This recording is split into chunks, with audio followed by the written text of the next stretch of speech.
అతి పరిశుద్ధుడు అయిన దేవునికి సమర్పణ ప్రార్థన.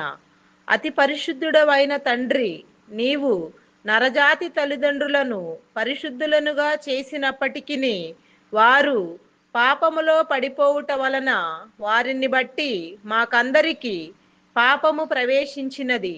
ఓ తండ్రి, పాపములను విసర్జించుటకు నాలో శక్తిని అమర్చినావు గాని పాపము లేకుండా ఉండలేకపోవచ్చున్నాను. ప్రయత్నించుచున్నాను, పడిపోవచ్చున్నాను. మరలా నీ ఎదుట ఒప్పుకొనుచున్నాను. సూర్యచంద్ర నక్షత్రముల కాంతి నీ పరిశుద్ధత ఎదుట లోపము కలిగియున్నవి.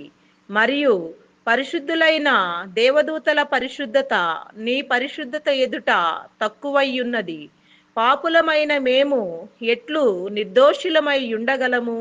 నీవు క్షమించుటను బట్టి గాని లేని ఎడల నేను ఇదివరకే నశించి ఉండవలసినదే.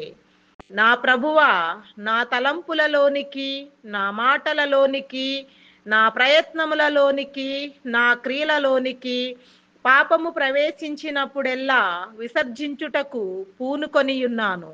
నీవు సహాయము చేయుదువు.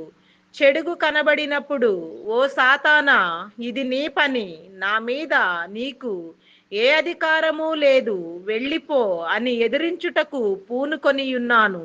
నా పాపములు ఎప్పటికప్పుడే నీ ఎదుట ఒప్పుకొని శుభ్రపరచుటకు పూనుకొన్నాను. దేవుని ఎదుట మనము ప్రతిరోజు ఈ సమర్పణ ప్రార్థన కలిగి ఉండవలెను. లైక్ చేయండి, ఇతరులకు షేర్ చేయండి. Praise the lord. అందరికీ మరణాత.